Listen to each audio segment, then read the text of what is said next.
Hello and welcome back to Cooking the Books with me, Gilly Smith, the podcast which takes us through 4 food moments from the books of our favourite food writers. It's about all of life through the prism of food. And this week, we're off to the jungles of Colombia and London with medicine woman Frankie Paz. It's about love, ultimately. It's about love and depression and finding your way with different cultures and trying to find peace within that, and how some ingredients can take you to a place of home which maybe not be where you are. Her book, Plant Feasts, is about how to live in the concrete jungle or the madness of modern life wherever you are, with the wisdom of the ancients. It's about slowing down and finding how to live, how to really live, by connecting with friends, family and nature, even if, like her, you live on a boat in the city. I asked her why she felt she had to tell her story. Wow, that is a question, isn't it? Well, I guess people kept asking for it. That's the thing, people kept asking, and on retreats, it was like they wanted more than the food. And because it is such of a nut story, I guess in the end, it just kind of happened, Well, you say in the book, plants have opened your heart. They've overcome drug addiction. They've connected you to nature. They've made you feel more joy and balance in one of the biggest cities in the world. If you can bottle the answer to that, you basically sorted the world out. Everybody's going to want to know why. We'll answer some of those questions through the course of this. But basically, why plants? Why plants? Because I guess when you're in the jungle and you take everything away, what is left? We live in a place, in a society that's full of noise, full of all these intrusive thoughts, but take it away, what's left is you and nature. And that is it. And that is where the seed of the plants came, obviously with an influence of my grandmother, but actually take away in your connection with the earth. That's it. And that's why the plants became such a driving force for me. Actually, it is. Your story is incredibly simple. You just took absolutely everything away. Let's go back to when it was busy. You were born in 1989. Your mum was working probably many, many jobs, but you say she worked as a cleaner. Your home was full of lodgers and students, and Reg the Veg would come over every Friday with all the bits from his butchers and grocers and sell them cheap to your mum, and you watched your mum cooking them up. There's your nan in the background. She's been a vegan for 60 years. She's now 97. Your mum was a trapeze artist. So that is a hell of a noisy life that you were leading beforehand. To take all of that away is something. Take us back into that maelstrom of madness. What did it feel like when you were growing up? I just wanted a normal family. I'd be like, why can't we have fish fingers and chips and just sit at a table? My mum was like, we've got no money, but what we have, we share. And, it was like people were turning up. Sometimes we had pimps. We had people that had left the Harry Kushners. Like, it was just like whoever needed somewhere to go, there was space. And it was like, it's around food and we don't have much and we share. But what I did learn from this was that normal isn't a thing and everyone wants to be around what's normal. And also just like the beauty of just being unapologetically yourself. Because I don't think many people are encouraged to do that from a young age. And I maybe didn't realise that as I got older. And the beauty of sharing your love and pain and actually just holding space for people and having some comfort where the world says, no, you're too poor, you can't do that. Or there's no money, so you can't go in there. But if there's a space where you're available to do whatever you want, then that brings freedom. Yeah, but it's taken you a long time and a long journey to actually realise that. You were living that life, and your nan sounds absolutely amazing. And please, can she come on this show too? Get her to write the next book. She is a proper elder, isn't she? She knows everything. Oh, my God. Always did. So she was giving you a lot of this, essential, universal message of simplicity way back when you were a child. But you weren't really listening. You were just absorbing it. But, how aware were you of your amazing nan back then? I just thought she was crazy. I saw a friend yesterday. She was like, now you think your nan's cool. You used to be so embarrassed of her when you were a kid. Because I'd just be like, Nan, put some shoes on. Nan, stop freeing the guinea pigs. Nan, And she was just like, what? Because I guess she had to be so strong and forceful because, no one knew what a vegan was like then. No one had an idea. But she was like, I'm a vegan and we don't eat animals. And kind of annoying, to be honest. It all changed, though, didn't it, when your dad died when you were 12? He died of substance abuse. He was a drug addict. And of all the influences in your life, your amazing mum, your amazing nan, sadly, you went the route of your dad. And tell me a little bit about that, the wildlife. Yeah, I mean, me and my dad were inseparable. We were just like, he was my best friend. I actually got on with him way more than my mum. And actually, since him passing, me and my mum have really had to build our relationship. And I guess his whole thing was live fast, die young, and I guess I heard that from a young age, and I just thought that's what you do. And it was only till I was at an after party and someone was like, you have a choice. I was like, oh my God, I actually don't have to copy the footsteps of my father, or be around. The house was always full of alcohol and stuff anyway. It was always centered around that. And then I was going to the jungle. Well, I wasn't actually. I was going to a festival and then ended up in the jungle a month after I realised I had a choice, ultimately. Now, you've mentioned going to the jungle a few times. Going to the jungle, it's not that you just popped off for a little sort of, weekend break in Colombia. You lived in the jungle for years. Why Colombia of all the jungles in the world, and what did you think you were going to find there? I wasn't even planning to go to the jungle. I didn't even want to. My friends made me. I was with two friends.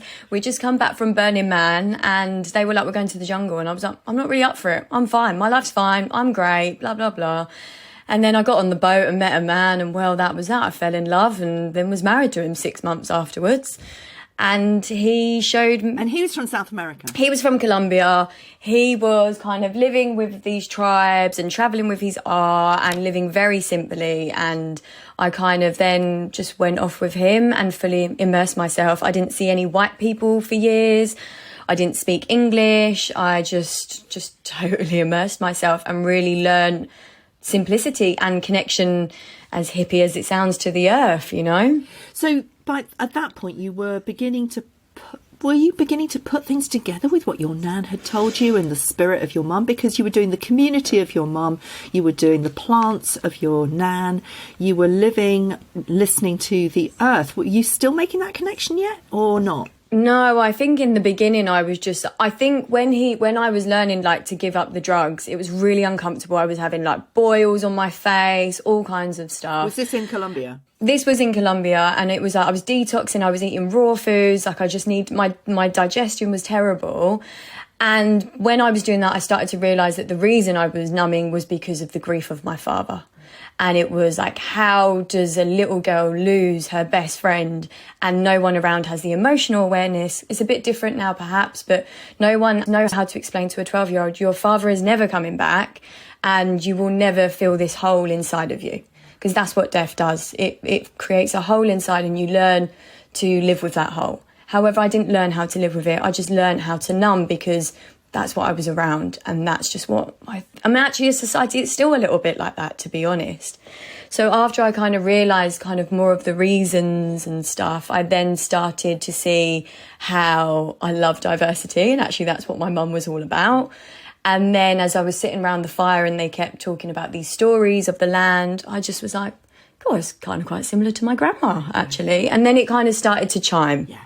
And of course, those societies are all about the elders. And you really fell in love with the elders, didn't you? You learnt a lot from the elders. I love the elders. And I just feel so sad that our country doesn't have that. We just put them in a retirement home. But they're literally books, books of knowledge. And some obviously have different views, but as a whole, they're so respected in other cultures. Yeah, and storytelling is at the heart of that community, isn't it? It is about... I was listening to Hugh Fairley-Whittingstall at Charleston Festival last week, and he was talking about storytelling and how to elevate plants to stories rather than being virtuous and, sort of telling people what they shouldn't eat and blah, blah, blah. And he was just talking about the hunter-gatherer societies, being all about storytelling. And the Colombian jungle tribes are still very much about that hunter-gatherer kind of thing. You spend the day finding what you're going to eat. You cook it together. You talk while you're cooking it. You sit around the fire eating it and chatting about the food, don't you? And the story of the food. And that's where the connection of the earth comes from. And the people who know that best are the people who've been doing it longest, who are the elders, and they hold that wisdom.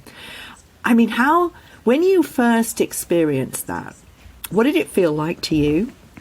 And when you realised that you'd had that all your life with your nan and your mum and your community around you, did it make you feel like you could take this into your world? I think in the beginning I was like, how the hell have I ended up here? I was just in love, and I was just so happy being in love, and I guess that was kind of what kept me there. And I think, but the difference was, you know, we were two different, very different cultures trying to find our way through love. And actually what I realised through lots of conversations with my ex-husband is that we may be from different worlds, but community is both very, very strong in both of our cultures. Maybe not so much in everyone's culture in the UK, but like from my childhood it was. And to really listen and hear people and storytelling. I mean, people's stories is storytelling, you know. If you really ask people, like, tell me about yourself, like, what makes you chime, you know, their story comes out. So it's just a different way of doing it as opposed to passed on from generations to generations. Yeah, and you've got a whole page of things to ask people about, you know, when you're having dinner with them. How lovely. And just tell me a story about such and such. What do you think about such and such? It's a really nice idea. But God, it makes me sad that you even feel like you have to do that. I mean, did it feel that we had got it so wrong in the West to you while you were sitting around that fire? I think I felt sad, to be honest. I felt like when you take it all away, you see us on our mobiles. I mean, I'm this person, right? On our mobiles, or constantly striving for more, bigger house, bigger this, bigger that, you know, like we've got lots of different heritages now. And then, you know, the culture and religions, things are changing. And it's like, personally, it just felt like we're lost. And we've been lost for a really long time. Like, money has been our God, and this idea of success. But when you're in the jungle, the idea of success and is survival. You know, it's cooking over the stove. It's like knowing the medicines of life. That's success. And somehow it has changed. And I love the city. I love the diversity. I love the arts. I love all of that. And my whole thing is like, how can we bring a bridge between them two worlds? Because mental health is at an absolute peak in the UK. It's not, you know, in the jungle. You just go to the jungle and have a couple of weeks and it dissipates. Yeah. You have work to do. You did come back to London. You came back with your man, who didn't take to it. And he was unable to get beyond everyone looking at their phones all the time and not saying hello and looking you in the eye and just having a conversation. How did you manage to juggle those two worlds? It was hard. I mean, he taught me like to bring play into the everyday. He'd pick me up every day on a bicycle with a seat that he'd made out of an old flip-flop he'd found on the street with a sock, and just like be like, hey, I'm here. And everyone would be like, oh, I saw you going to work and you're just like on the back of this bike. So there was like this element of jungle living in a city, and we were just known in Hackney as just like this random couple, you know, that was just doing mad things. But like depression got him in the end, and he loved the arts and he couldn't believe certain things and how different everyone looked. And he heard some languages he'd never even heard for the first time. He'd just stop and he'd be like, what language are you speaking? You know, because he wouldn't have heard that where he's from. But depression got him, and he just couldn't cope with how the only thing we have really is our word. And he found people weren't really that kind of, they wouldn't keep their word. They didn't use it as high regards, whereas I guess in the jungle, in Latin America, your word is your word. And that is what people respect you for. But he was like, you know, people say things and they do something completely else here. What, so they'd say, oh, I'll meet you at such and such, and then they just wouldn't turn up? Or no, they say, you know, like, I can get you work and this and that, or, you know, like, we're not racist, or all these things, or because you haven't got the right qualification, you know, we can sort it out. And in the end, it wouldn't happen. And I think after a while, he was just like, this doesn't feel like community at all here. Yeah. You know, everyone's kind of out for themselves a little bit. And he found that really hard. And he doesn't want to make money, he wants to make art, but in a society that's all about money, you know. And for the visa, we had to live in like a very nice house and pay and do all the bills and live this life that wasn't us. And we broke down, our relationship broke down. Yeah. I love it when you said that, you know, you rang your nan and you wanted some real advice about how you were feeling about your husband, what to do. You knew that the marriage was kind of over, but you couldn't kind of bring yourself to say it. And she said, sit with the nettles. I know, I was like, bloody hell, man. Just wanted like some pockets of wisdom, not a plant. But it worked, because ultimately what I started doing was giving so much of myself to make him happy. Anyone that has had someone they love with mental health quite severely, we will try and do anything to accommodate them, for them not to feel the sadness. And in the end, you just burn yourself and you neglect yourself. And the nettles was like, hold up a minute. You just need to realign a little bit and put some boundaries in, and maybe actually this isn't serving you and you've outgrown each other, which was brutal to really be with. But actually, like, yeah, we did, like, we had to. But it was the nettle stinging you that brought you into your body and out of your head. And I was telling my overthinky daughter this morning. She was like, oh my God, the nettle gave her the message. And I was like, yes, the nettle gave her the message. Back in the day, we would get nettles and we would like whack them against our bodies to create blood flow and bring us to the moment. And actually, maybe with your daughter, maybe she could whack herself with some nettles to get her in the mind and just out of the chaos. But we used to do that for hundreds of years on this land. We've just forgotten. Suggest it's about, actually your body knows, your body tells the story, your body holds all the wisdom, your gut knows everything. And so you did move on. You've created a whole world for yourself, living on a boat in Hackney. One of the really interesting things that you kind of came to realise was that veganism in the West was for the rich. And when you were starting your supper clubs, Moody Mango, which is what's got you all your followers and probably your book deal and the life that you're living now, it was an antidote to that, wasn't it? It was about showing that plants are not just about a certain kind of class, a certain kind of aspiration, a certain kind of lifestyle, but it is about connection. And this is what your supper clubs were all about. So give us a little bit of an idea about what the supper clubs were offering that other supper clubs weren't. I mean, Moody Mango was an act of rebellion, if I'm being honest. It was a bit like, F you, upper class. Like, I'm going to create a supper club and it's going to be for all the people, and I'm going to charge 20 quid for 4 courses, and we're all going to sit on tables and everyone's going to bring their mates and we're going to chat. But I mean, and it went really well. It went so well that at one moment there was like 60 people, and I was like, we were getting sponsors and all this stuff. And I was like, oh my God, this is too much. I had my ex-husband washing up and he was just like, this is crazy. My friends were getting involved. And it just got too big that it lost its intention. And I think we have to constantly check in to be like, is this where I want to be? Is this what I wanted? And I did, and it was like, this wasn't. And then my relationship started to go a bit messy and I just hid a little bit. And then when I started to find my flow, I brought the supper clubs back in a different way. But yeah, everyone loved them, and people they would come for the community and the different chats and sitting on a table with a stranger and just eating plants. People didn't know what raw food or vegan was really then, and it was about kind of educating, but just putting all these people together. And I was putting leaflets up back in the day in cafes. Now it's all on social media, so it's a lot easier. Yeah. Let's start talking about some of your food moments. The first one, the loaded sweet potato wedges with all the plant thrills. You've got a lovely way with words. Love the way you write. This is all about your husband, really, isn't it? It's about love, ultimately. It's about love and depression and finding your way with different cultures and trying to find peace within that, and how some ingredients can take you to a place of home, which maybe not be where you are. Ultimately, that dish is. And it's absolutely banging and full of flavours and just like comforting and nourishing and all the bits, But it's about the potato that is grown under the earth and has the colour of the sun. And it's a reminder that even in the dark there is light. It's a dish of love, a reminder of how certain spices and flavours can take you back to your home, to familiarity.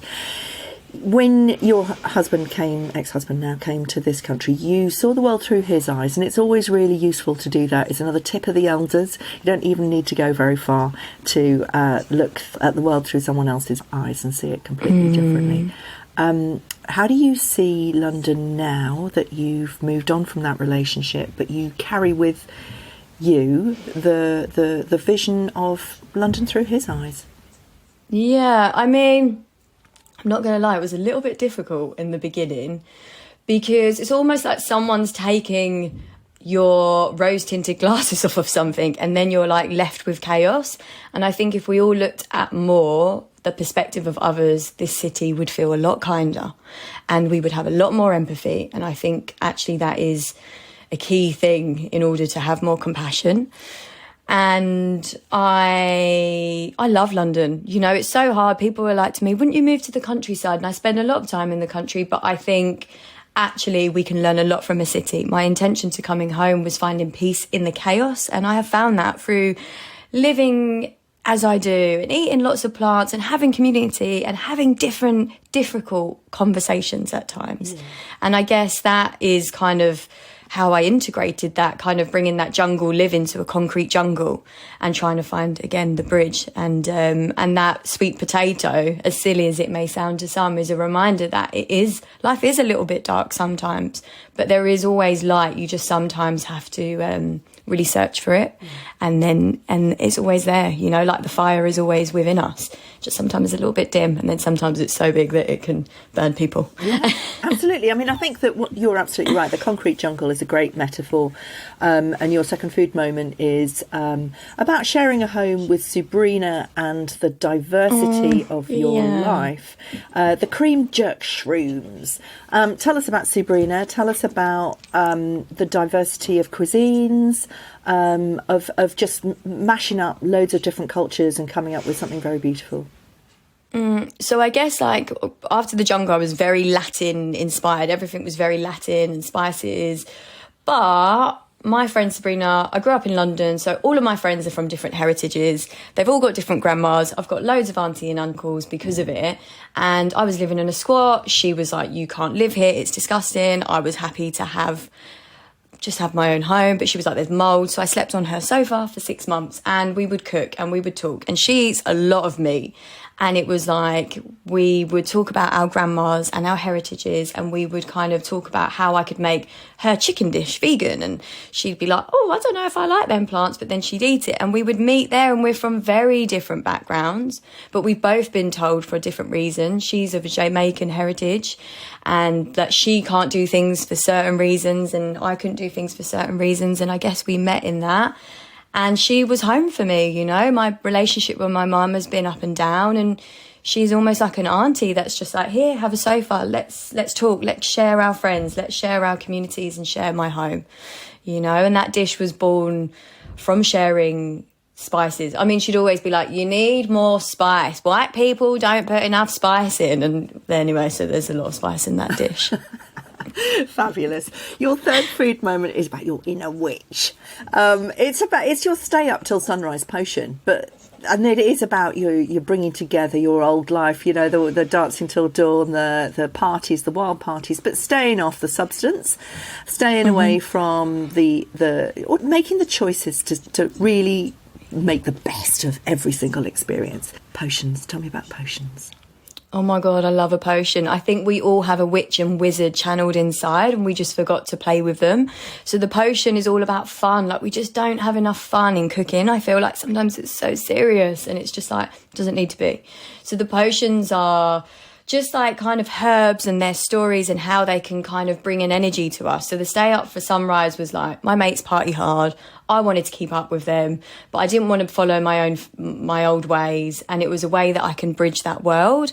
And actually, like, if you're having a really sluggish day at work, you can have a cup of that too. You know, it's like a pick me up with plants. And I'm like the most vibes in the festival, to be honest. Like, with drinking that, I'm like present and awake. And I'm like, the next day, I'm like, so-and-so's playing at stage, let's go. And everyone's like, oh my God, I'm dying. And I'm like, oh, whatever, guys, just so whatever. But, you know, like, there's this thing of when we change our lifestyles, we have to completely abandon our old life. I was never going to do that. Like, there's elements I have abandoned because they were no good. But actually, my friends are amazing, and we just meet each other and we do different things, but we dance to the same tunes. And when the conversation or the beat is terrible, I leave. They just stay because they're just not in a place to understand that. So it's the cacao that's a bit like ecstasy that has. Is it a psychoactive? So it releases the same chemical as the love chemical in your brain. It opens your heart. It gives you energy. It's a medicine. I worked a lot with it in the jungle. And yeah, it just makes you feel great, you know, and it gives you energy. I mean, honestly, sometimes I have a couple of cups at that, and I feel like I've done, well, yeah, narcotics, to be honest. Like, I'm just like buzzing but awake. So I'm just looking at the ingredients here. It's a mug of plant milk, 3 tablespoons of cacao powder, teaspoon of maca powder. Oh, maca is good for the libido, you know, everyone wants to feel a bit more frisky, I think. Cayenne pepper, coconut sugar and ground allspice, and that's it. And you put it in a mug and you're dancing till dawn with your mug in your hand. Yeah, I mean, I take a litre of that to a festival. If I have a cup, it's more like if I've got a big day and I feel knackered, I'll have that. But if I'll take a litre, so at festivals, I'm there with a big litre. I teach potion workshops, you know, into offices now, because it's a really good way to bring ritual into the everyday, a really good way to play. And when we do that together, it's an invitation to go a little bit deeper, which I'm all about. Yeah, and we are surrounded by natural psychoactive herbs, aren't we? A friend of mine smokes mugwort. She picks from the garden. Yeah. And we've been doing that for hundreds of years, you know. It was like such a cleansing thing. And it's like, actually, if you're coming off tobacco, that is an amazing plant to transfer into. Yeah. And also, you know, you said your nana always says that dance is a form of prayer, and it's important to remember ceremony in your everyday life, and particularly if you're staying up all night with your cacao powder. You know, the dance is a form of prayer. I mean, do you feel that? Or are you just still, you know, dancing till dawn? Okay, I mean, is this a question for you? When you dance, do you feel better? Yes. Who doesn't? Like, who doesn't feel better when they've had a good dance? It's a shake of energy. Like, my grandmother says, we're giving back to the earth, you know, like the earth can take all of our problems, like our energetic problems, and to just dance and shake it off. I mean, I love a good dance. I'm like, tunes are on, boats pumping, and I'm just like dancing away, like in the boat making things. I don't have to stay up till sunrise. It has to be very good now for me to stay past 11 o'clock, if I'm being honest. Like, I love my sleep. I'm just like, yeah, I just don't sleep anymore. No, I mean, like, if there's like a festival, I'll stay up. But as a whole, you know, I'm like nourishing my body, and sleep is a great way. But if you do want to stay up later because there's an amazing music, or you're around a bonfire, or you just want to go to something but you don't want to drink, that is the drink for you. You know, as opposed to drinking an alcoholic beer. That's like an embrace in a cup, to be honest, hitting you all the levels. No kind of refined sugar. Yeah. Your final food moment is, you say it's all about the small plates. That's what makes a feast. You know, everyone is looking for more ways to get more plants in their lives. You know, even if we are meat eaters, you know, eat much, much, much less. Way more plants and feel better about yourself and the earth. Why did you choose that as your final food moment? What was it that you really wanted to say about the small plates? I guess, like, when I do the supper clubs, it's all about the plates. And that is when you've got strangers in your boat and no one knows anyone. And it's like that awkward moment. I mean, I'm fine with awkward silences. I'm fine with that. But a lot of people aren't. And it's like sharing the plates is an invitation to just be like, hey. And it's like a bridge. And it's been like that for hundreds of years, thousands of years. I mean, look at the Bible, breaking bread. And actually, the small plates, it's like about having bits and kind of sharing. And sometimes I make 2 plates for myself. And I'm just like, it's all about the bits. It's all about the plates. And like, that's how you get to share. And I just think it's all about small plates, you know, like little, if you're going to cook chicken, do a couple of the small plates, you know, it's like how just add more little plates. And make them beautiful. And make them beautiful also, yeah, you know, it's a really good way to create with plants and stuff. What now? Will you stay in London? Will you ever go back to the jungle? Where's your life going now?